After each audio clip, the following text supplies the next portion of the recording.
वृंदावन के प्रति इतना आकर्षण क्यों होता है कि कुछ समय ही व्यतीत हुआ और वृंदावन भागने की लगती है?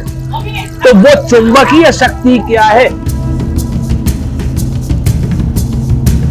उस समय सोशल मीडिया तो था नहीं कि जो प्रचारित हो जाए सारी चीजें, तो वो तो वहां जाके किया जाता था। दो मन मिल एक ही भय श्री राधा वल्लभ लाल, दोनों मिलके एक हैं। हंस हंसनी सावल गौर, कहो कौन करे जल तरंगन न्यारे। पहले तो कह दिया दोनों हंस और हंसनी के समान है, अब पहचान कैसे हो कि कौन हंस है कौन हंसनी है? आज भी लीलाएं हो रही हैं, लेकिन देखने वालों की कमी है, उसमें डूबने वालों की कमी है। आपकी निगाह में संत हैं, हमारी निगाह में हमारे बालक हैं, हमारे अपने हैं। आप भी ये भी ये भी ये भी। जय जय श्री राधा वल्लभ लाल। इस वक्त हमारे साथ श्री हित कुल के आचार्य वर्तमान तिलकायत अधिकारी श्री हित मोहित महाराज जी बातचीत के लिए श्री जी का, श्री राधा रानी का स्वरूप क्या है? बहुत सारे कंफ्यूजन है, बहुत सारी बातें हैं, बहुत सारे अटैचमेंट है राधा रानी से। उनके स्वरूप की एक्चुअल चर्चा जो आचार्यों को ही पता है, वो आज हम बात करेंगे, इनसे समझेंगे श्री राधा रानी के स्वरूप की। प्रिया जी का जो स्वरूप है, उनका कोई स्वरूप नहीं है। सबसे बड़ी चीज ये, प्रिया जी तो श्री राधा श्री कृष्ण का ही विशुद्ध जो प्रेम है उन्होंने प्रकट करके मूर्तिमंत रूप में श्री राधा प्रकट करी हैं। जो हरिवंश महाप्रभु की श्री राधा है वो लाल जी का ही विशुद्ध प्रेम की मूर्ति है। यहाँ कोई शक्ति नहीं है, ये श्री राधा आशक्ति है लाल जी की। लाल जी उनके चरणों की रज की वांछना करते हैं, उनके चरणों में लोट लगा रहे हैं। प्रिया चरण रज जान के लुठत रसिक सिरमौर, जो रसिकों के सिरमौर श्री कृष्ण वो लुठत हैं, मुकुट बिगड़ रहे हैं अपना उनके प्रिया जी की चरण रज को देख के। प्रिया जी तो लाल जी का प्रेम है जो उन्होंने प्रकट करके अपना लाड़ लड़ाने के लिए प्रकट किया और अपने ही हृदय से सहचरियां प्रकट करी। सहचरियां और श्री वृंदावन ऐसा है कि उनके मन के भाव को समझ के वो सेवा तुरंत, जैसी उनकी रुचि है मन की, वो सखियां और श्री वृंदावन तुरंत वैसा कर देते हैं। अभी प्रियालाल के मन में आई कि यहाँ एक सरोवर होना चाहिए, तो उससे पहले वृंदावन ने वो सरोवर की रचना कर दी।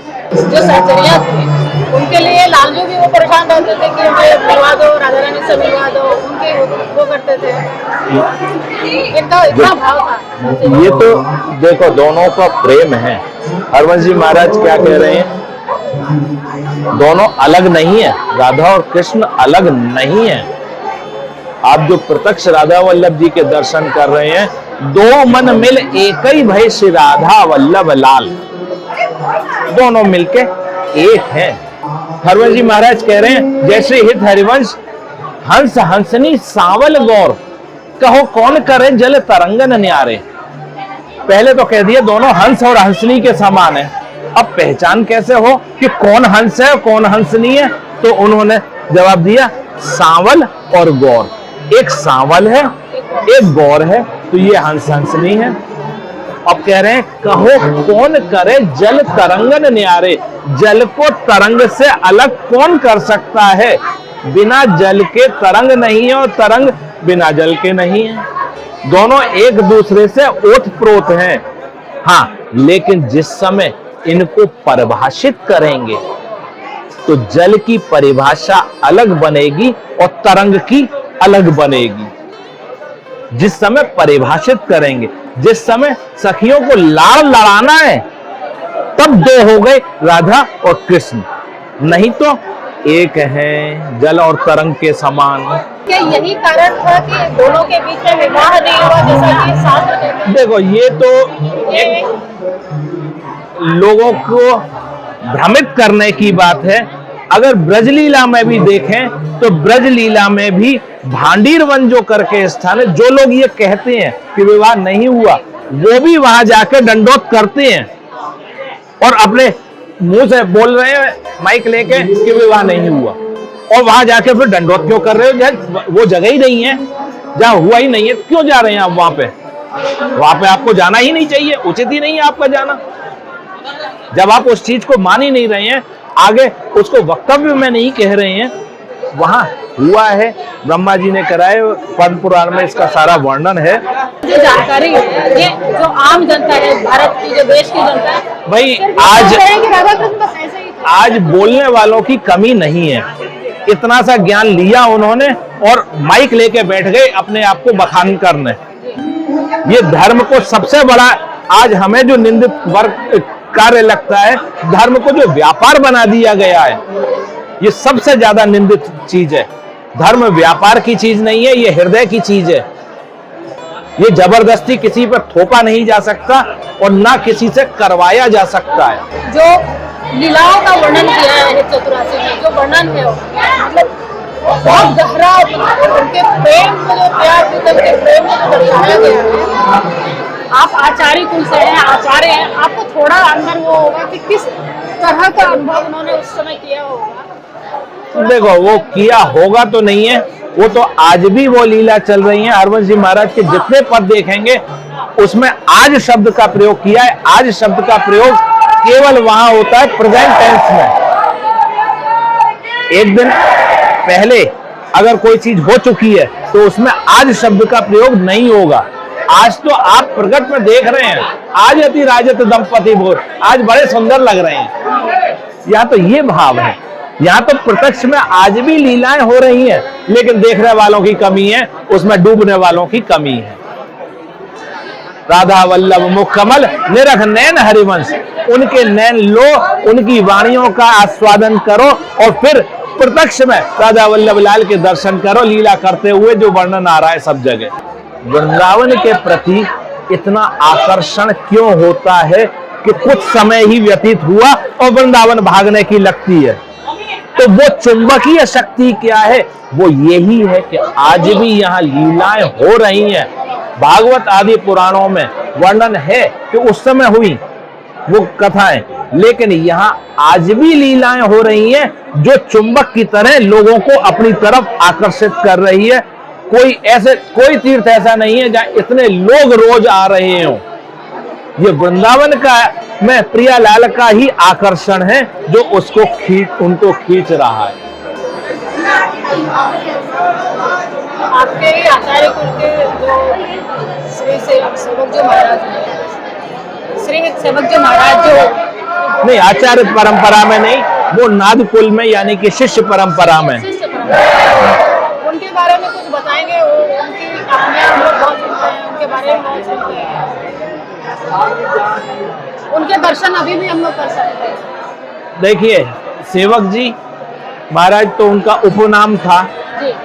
दामोदर वर जी।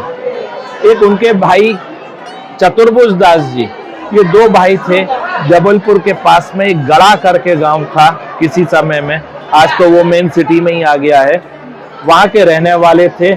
आस पड़ोस में पूरे में उनकी पंडिताई का डंका बजता था दोनों का। यहाँ से कुछ साधु लोग, पहले प्रचार का साधन साधु लोगों की टोली जाती थी और हरवंश जी महाराज के सिद्धांत को वहां बताती थी, कीर्तन होता था, वो सारी चीजें होती थी। फिर ये पुरानी परंपरा जो है यही है कि यहाँ से साधु लोगों की टोली जाती थी, वो जाके प्रचार करती थी, अपनी बात को बताती थी हरवंश जी महाराज की। आज उस समय सोशल मीडिया तो था नहीं कि जो प्रचारित हो जाए सारी चीजें, तो वो तो वहां जाके किया जाता था।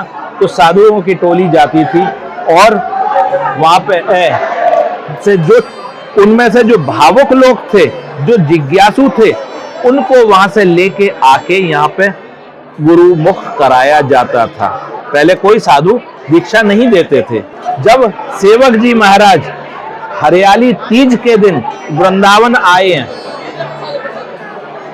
हरियाली तीज के दिन वृंदावन आए हैं, हमारे यहाँ आज भी उसी दिन उनका जन्मोत्सव मनाया जाता है। उनका कहीं वर्णन नहीं आया है जन्म का कि कब जन्म है, तिथि वगैरह नहीं किसी को मालूम। तो जिस दिन वृंदावन आए हैं उसी दिन वृंदावन में आगमन वाले दिन ही उनका जन्मदिन मनाया जाता है। ये 7 या 8 दिन वृंदावन रहे हैं और बड़े रासमंडल पे वट वृक्ष है सशरीर उसमें समा गए हैं। जो श्रीकृष्ण का आचार्य कुल है और जो संतों का एक समाज, जैसे हरिवंश महाप्रभु के समय पे, वंचन जी के समय पे, आपके समय पे प्रेमानंद जी महाराज को देखते हैं, ये आप लोग बहुत अच्छे से निभाव करते हैं। देखो भाई, यहाँ का सिद्धांत ही विशुद्ध प्रेम है। अगर अपने सिद्धांत पे नहीं रहेंगे तो उठा के फेंक दिए जाएंगे। आमतौर पर ये देखा गया है कि किसी मंदिर में और भारतीय समाज में भी समूह को बहुत ज्यादा मान है, लेकिन मैंने यहाँ खड़े होकर के भी देखा है और ऐसे भी देखा है कि आपके हमसे हरिवंश महाप्रभु का जो पूरा परिवार है वो संतों को बहुत महत्व है। देखो, संत आपके लिए हैं, यहाँ तो बालक हैं। बच्चन को तो पूरा सम्मान मिले घर में, बच्चों को घर में माता पिता पूरा सम्मान देते हैं, लाड़ करते हैं, प्यार करते हैं। तो संत आपके लिए हैं, यहाँ तो बालक हैं हमारे। श्री हरिवंश।